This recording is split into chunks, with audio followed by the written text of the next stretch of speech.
Few words in the English language have a greater weight than the words best and worst. Saying one of these two words seems to grab just about everybody's attention, as everybody is, rightfully, interested in what could possibly be better than everything else as well as what is worse than anything they've ever seen. On average, 1 out of every 2,314 words spoken is the word best, which may not sound like much, but think of how many words there are in the English language.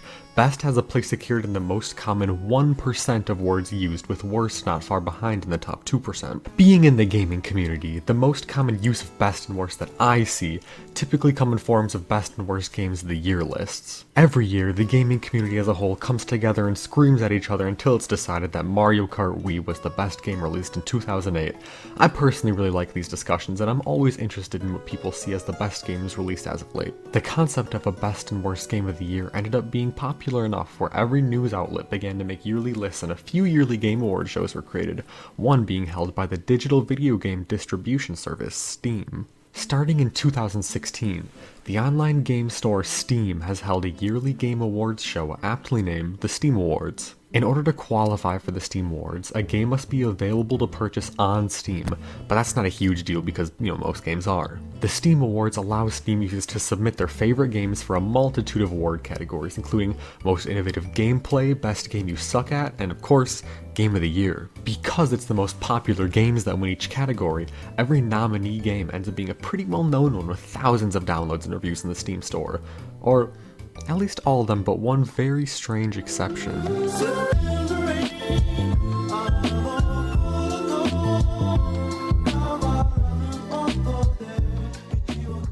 Our story takes place in the year 2017. The year is winding to an end and Steam Awards have begun, letting people nominate their favorite games for each category. This year was no normal year for video games though. 2017 is widely recognized as one of, if not the best year for video games.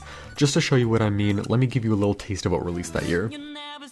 Horizon Zero Dawn, Resident Evil 7, Cuphead, Nier Automata, Prey, Hellblade, Sonic Mania, which is the best Sonic game, Neo, which is the best Souls-like that's not by FromSoft, Divinity Original Sin 2, Fortnite, Shadow of War, Hollow Knight, PUBG, Persona 5, Super Mario Odyssey, which is arguably the best Mario game, and Breath of the Wild, which is arguably the best game ever made. That's far from the end of the list though. 2017 was a monumental year for gaming and even saw the release of the Nintendo Switch, which has now sold almost 100 million units and is now one of the best-selling game consoles of all time. Because of the release of so many commercially and critically acclaimed games, you would expect the Steam Wars to be filled with 2017's cream of the crop, but something strange was happening in one of the award categories. The Whoa Dude 2.0 award category allowed Steam users to submit the game that blew their mind the most that year.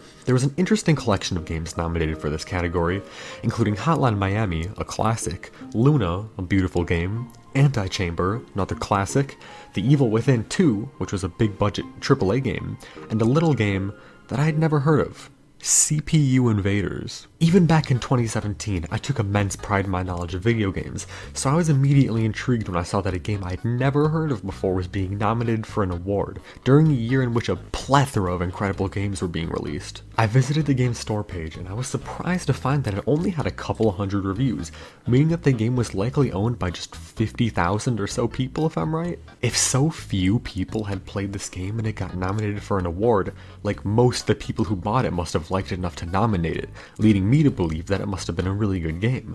I wasn't just going to assume though, of course, I was going to find out for myself. So, CPU Invaders is a little twin-stick shooter arcade game. It could maybe be compared to the likes of Space Invaders or Asteroids. This game's big gimmick is that instead of shooting aliens in some pre-made environment, the game takes place in your computer, essentially just meaning that the background of the game is just your desktop. From the initial description, the game might not sound that exciting, but it was nominated for a reason, right? Right? The game consists of 10 levels, and in order to give you guys an idea of how my experience playing this game was, I'm just gonna kind of review each level, that way I can essentially give you guys a review of the game and also point out smaller things that stood out to me in the context of each level. I present to you CPU Invaders.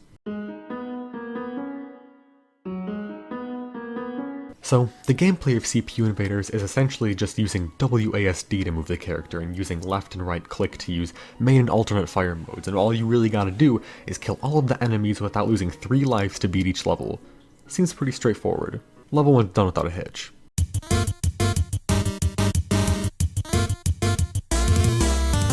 Alright, things really get ramped up in level 2, and many of the problems I have with this game arise in this level. First off, there is little to no feedback when you hit enemies. The only indicator that you've ever hit anything is each enemy's health bar, but the health bar doesn't really mean anything to the player because it's not really known how much total health each enemy has, and how much damage each of your attacks do. I think that this problem could be solved by having each enemy just take a few hits to kill so that the player has a general idea of how strong an enemy always is. Another problem I have with this game is that the enemies themselves are kind of poorly designed.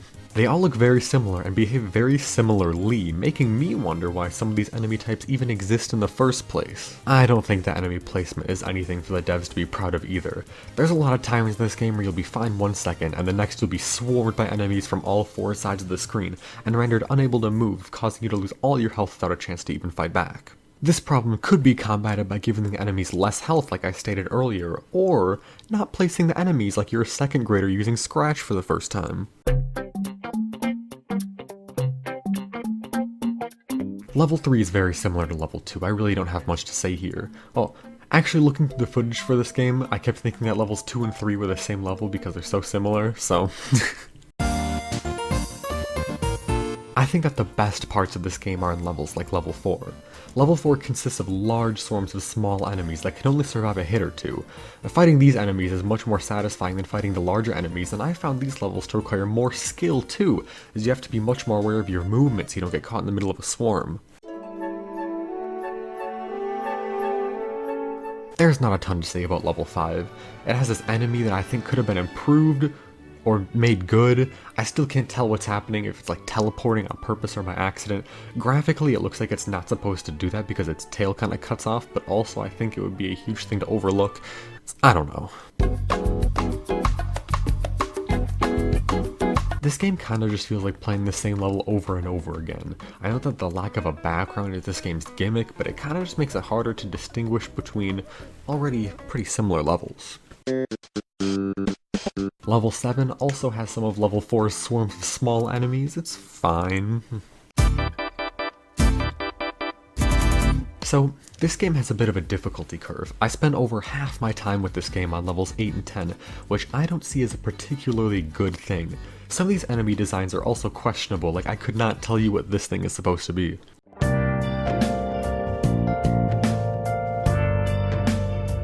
Level 9 brings in these long kinda guys that are pretty interesting enemies, but that's about it. This is probably the hardest and worst level of the game.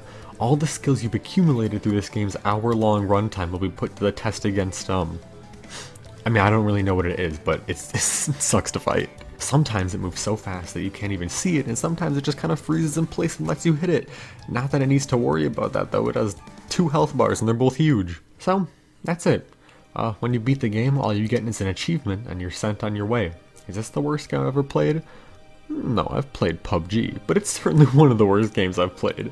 Usually a game being this bad is the expectation, you know, it was only $1. But it was and still is so strange to me that a $1 game from a nobody developer was able to qualify for an award. If you guys remember, I did a little series on the worst games I've ever played back in like 2017, and another game from this developer was part of that, the worst game series. I wouldn't recommend watching that video because it's bad, but CPU Invaders was done by the same people that made the game Dead Bits. Another weird thing is that Dead Bits, along with this developer's other games, have decently negative reviews, but people just seem to love CPU Invaders for some reason.